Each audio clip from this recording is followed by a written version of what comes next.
其實咧一直以嚟咧，我都係一個 old school 仔嚟嘅，我好中意一啲 old school 嘅嘢，衫褲鞋襪都係。以前咧就好中意玩，譬如可能登陸啊、Air Force One 嗰啲咁樣。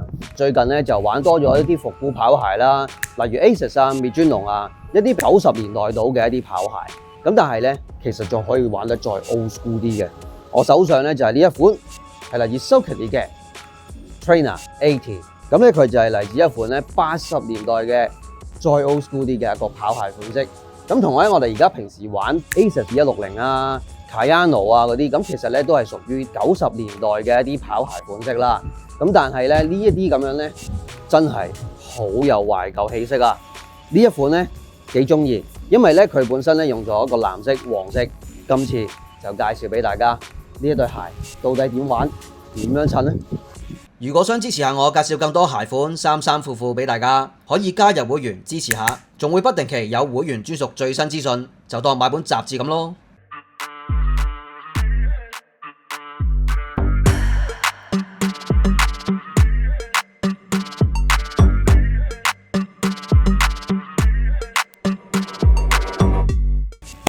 Yo， 大家好啊，我係自拍豪啊，又嚟講鞋啦。今日咧就係講呢一對Saucony 嘅勁 old school 嘅跑鞋。但係驟眼望咧，以為佢係啲平底鞋嚟啊。近年咧都幾流行呢個平底鞋啊，德訓鞋啦、Samba 嗰啲咁樣嘅都係比較流行啲啊。呢一款咧都係一款屬於比較平底少少嘅鞋款，但係咧其實佢就係一個跑鞋嘅設計嚟嘅。就咁望落去咧，你會覺得係非常之 low tech 啊！呢一款咧就係嚟自 Saucony 嘅 Trainer 80 Original。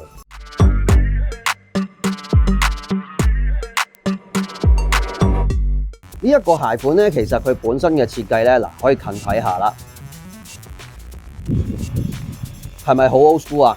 咁啊上面有幾多唔同嘅材質啦，你會見到呢一個咧就係一個類似泡棉咁樣一個東西啦，就係一個深藍色嘅一個地方。咁另外咧就配合咗一啲麂皮，咁主要咧就係用咗呢兩種材質咧就去拼合咗呢一款鞋款出嚟噶啦。跟住咧去到中底嘅部分，當年推出呢一款 Trainer 80嘅時候咧，呢一個泡棉中底係啦 EVA 啦應該係，咁咧就係劃時代嘅設計嚟嘅。當時咧都係用一啲鞋墊板去做一個鞋底比較多啦。而呢一款 Saucony 咧就係第一次用呢個 EVA 做呢一個中底嘅部分，咁咧着落去咧就會比較更加舒服啦、柔軟啦，而亦都係咧，譬如你跑步嘅時候真係可以長時間着咧，亦都會感覺比較舒服啲啦。大底咧係都非常之一個好 vintage old school 嘅一個大底設計啊！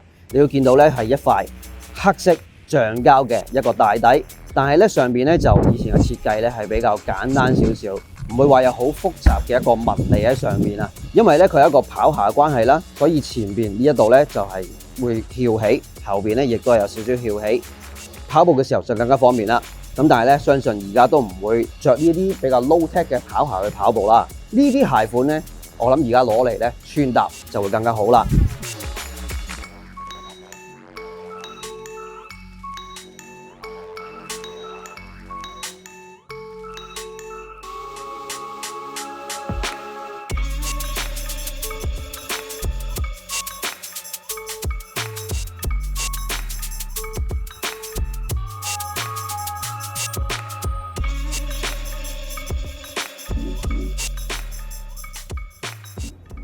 另外一個咧，我中意呢對鞋嘅原因咧，就係因為佢嘅配色啊，呢一個藍色配黃色係非常之靚仔，亦都好有懷舊嘅感覺。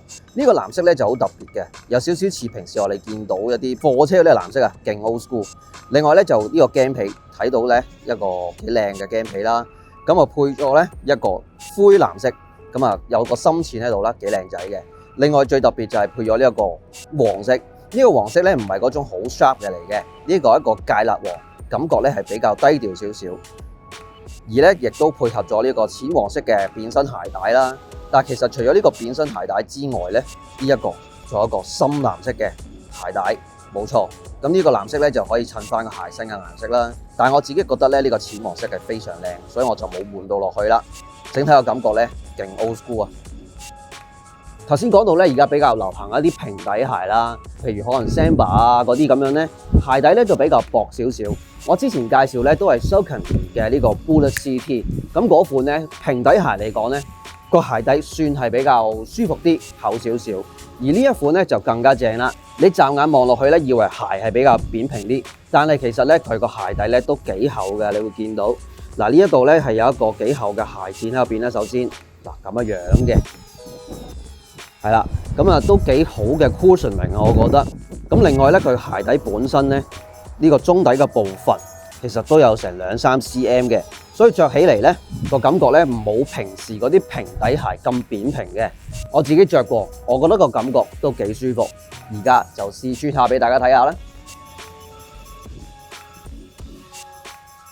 好，嚟試穿下呢對 Saucony 嘅 Trainer 80先，因為咧佢本身係一個非常懷舊嘅一個款式啊，所以咧我覺得可以玩下啲 vintage 嘢啊，都 OK 嘅。雖然我呢一身咧都唔係話玩啲古着嘢咁樣啦，咁但係咧我覺得可以玩下啲比較有質感啲嘅一個褲款啊，或者一啲衫嘅款式。我所謂有質感嘅咧，就係可能咧就唔係玩嗰啲機能嘢啦，就可能玩咧，譬如講啲布料上係比較 texture 嘅，例如牛仔褲。譬如呢一條咧洗水嘅牛仔褲，呢一條咧係嚟自幾年前嘅 Preservery 台灣嘅一個牌子嘅一個闊版牛仔褲。咁我自己覺得咧，譬如洗水牛仔褲配上呢啲咁樣嘅懷舊風嘅一啲波鞋咧，係非常之配合嘅，同埋加上啲洗水咧，配合翻呢對鞋上面嘅麂皮嘅材質咧，就更加有質感上嘅呼應啦。咁我今次咧就揀咗一個洗水黑色，咁啊基本上好百搭噶啦。另外上身咧就配合咗一件咧係嚟自 GU Crossover Walk 嘅一個恤衫，係啦。之前咧如果有睇我影片嘅話咧，我都有介紹過呢個系列噶啦。咁我覺得咧呢啲間條恤衫咧就更加有一種咧懷舊嘅感覺啊。咁你配合翻呢對鞋啊、牛仔褲咧，其實都 OK 嘅。咁另外咧外邊就加咗一件咧有少少洗水嘅一個灰色嘅外套啦。咁呢種外套咧，我覺得咧都係有一種懷舊感噶啦。雖然咧佢唔係一件古着品嚟嘅，但係咧我覺得咧配合翻呢啲牛仔褲啊，其實咧都可以做到嗰個效果。咁當然啦，如果你真係買古着更加好啊。而我呢一條米奇老鼠嘅呔咧，就係一件古着嚟噶啦。之前喺台灣旅行嘅時候咧，啲古着店度買嘅，咁咧呢個米奇老鼠嘅一個圖案嘅設計咧都幾懷舊嘅。咁啊，同埋上面有少少黃色咁樣啦，就叫做輕輕呼應下對鞋上邊嘅黃色嘅細節啦。咁另外咧就有一頂帽，呢頂咧係牛仔藍色嘅帽，咁咧當然就係呼應翻鞋啦，同埋咧恤衫嘅顏色，咁咧整體個感覺咧就會更加好啦。戴翻副有少少懷舊味道嘅斯文敗類眼鏡，咁啊整個造型咧就搞掂噶啦。呢對鞋咧着落去呢個感覺，比你想象中係更加舒服嘅。你估佢唔到喎。我最近咧着多咗呢個 Saucony 嘅鞋款啦，我覺得咧佢俾人嘅印象咧佢唔係咁舒服嘅，但係咧原來着落去係好舒服嘅。自從上次嗰對 Bullet CT 之後咧，令我改觀咗啊！咁呢對鞋亦都係啦，雖然咧個感覺係比較 low tech 啲啊，但係咧其實佢個鞋底咧踩落去咧都真係非常之唔錯嘅。咁頭先講過啦，雖然佢係平底鞋嘅一個外貌啦，但係其實個鞋踭咧都幾厚嘅。咁啊着落去咧，連埋嗰個鞋墊嘅話咧，我估咧都有3 cm 厚嘅。咁同埋咧，佢都幾有彈性，着落去咧都軟熟嘅。所以咧，我覺得比一般嘅類似嘅 old school 平底鞋咧，佢係更加舒服嘅。咁啊，所以大家可以考慮下，如果中意呢類型嘅款式嘅話咧，呢款咧，我覺得買嚟日常穿着啊，或者甚至乎你可以着去旅行咧，我覺得其實都唔錯喎。我覺得呢對 Saucony 嘅 Trainer 80咧，本身咧佢一個 old school 嘅設計咧，已經可以配合到好多唔同嘅風格噶啦。只要注意翻顏色上嘅一啲呼應啊，或者配合就 OK 噶啦。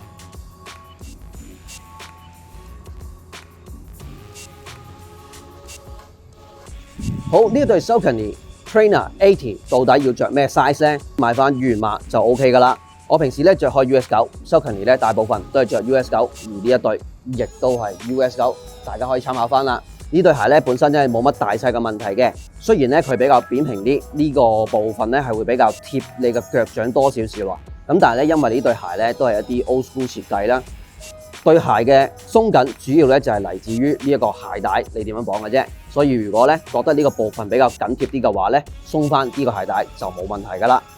好。